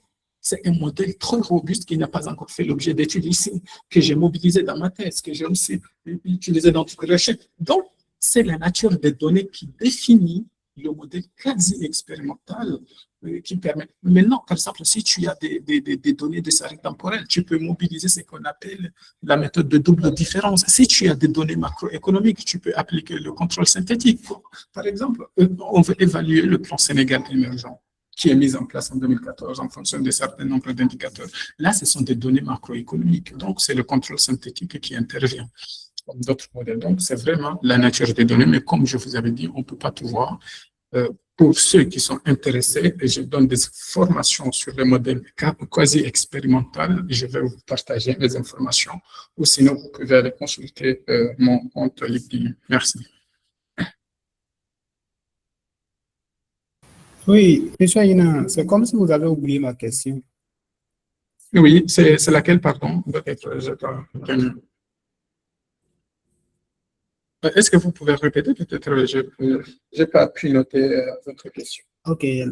La question liée à la moyenne présentée par le Stata, lorsqu'on voulait voir, on a passé à l'encodage du statut, sachant que la variable statut présente 5 modalités. Ah, Codé ok, de parce 1 à 6. que statut, oui, parce que j'ai pas mis I au début. Mais si seulement j'avais mis I, ça aurait dû donner. Bon, j'ai arrêté la présentation, je pense, non? Sinon, je peux vous montrer ça rapidement. J'ai arrêté la présentation, n'est-ce pas?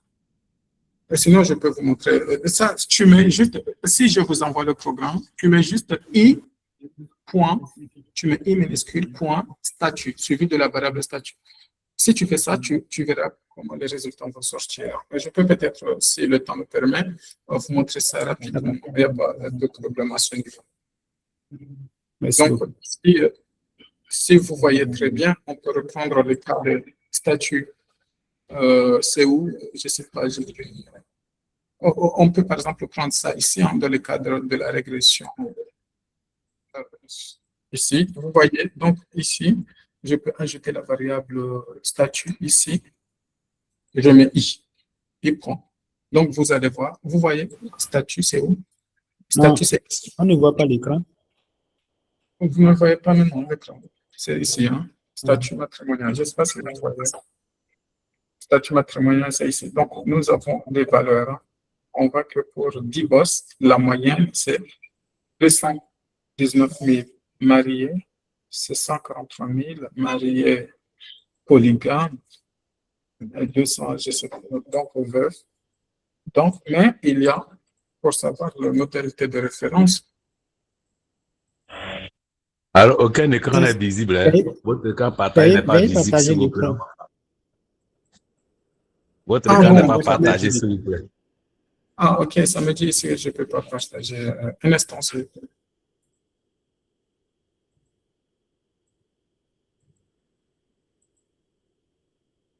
Monsieur Ali, vous pouvez désactiver votre vidéo, s'il vous plaît. Monsieur Ali, vous pouvez désactiver votre vidéo. Moi? Maintenant, je pense que c'est bon maintenant, non? Oui, c'est bon. Ça marche maintenant. On voit l'écran. Voilà. Donc, vous voyez maintenant, dans la régression multiple, ici, si vous ajoutez statut matrimonial ici à la fin, et tu mets I point, ça va vous faire sortir les moyennes. Vous voyez, ça, c'est le coefficient. Ce sont les valeurs, les coefficients. Mais on ne peut pas faire un test de moyenne avec cette variable-là. Pourquoi? Parce que c'est une variable, certes, catégorielle, mais qui contient beaucoup plus de modalités. Donc ici, si on met I, on voit les coefficients des autres modalités ici. Divorce, marié monogame, polygame, et on voit les p-values ici. Donc, pour divorce et marié, ce n'est pas significatif, mais marié polygame significatif à 10%, et ça, ce n'est pas significatif. Et on fait ça, on va interpréter en fonction des célibataires. Mais bon, il n'y a pas le temps d'aller beaucoup plus en profondeur, mais juste pour vous dire que si maintenant j'essaie d'exécuter ça sans mettre I, vous allez voir ce qui va se passer. Je ne mets pas I. Vous voyez? Qu'est-ce que vous voyez, statut matrimonial ici? Ça nous donne une seule valeur, n'est-ce pas? Donc, si tu mets I, c'est pour faire sortir les valeurs, les coefficients des autres modalités. Merci. Il n'y a pas d'autres questions? Non. S'il vous plaît. OK. Oui. Allez-y, monsieur Eric. Ou je peux continuer? Oui, tu peux continuer. Merci. D'accord. Nous allons malheureusement s'arrêter là parce que le temps qui nous a été alloué touche pratiquement à sa fin. Alors, un grand merci à nos deux intervenants, monsieur Cherif Diallo, monsieur Yasser Boina. Et merci également à vous, chers participants, pour vos questions, vos contributions et votre fidélité à nos webinaires trimestriels.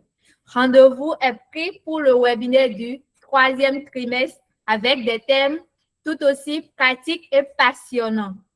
En attendant, restons connectés et continuons à renforcer ensemble l'écosystème de l'évaluation.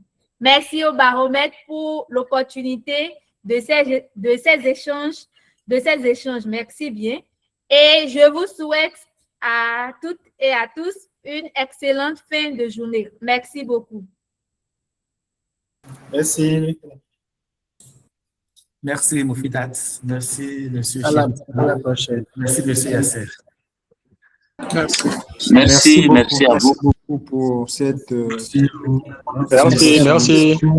À bientôt. Monsieur Veuillez Boina, partager avec nous aussi les présentations. Moufidat, Monsieur comment est-ce Boina. qu'on peut avoir les documents? C'est par mail ou comment? C'est par mail, ça viendra. On va tout envoyer par mail. Merci beaucoup. À la prochaine.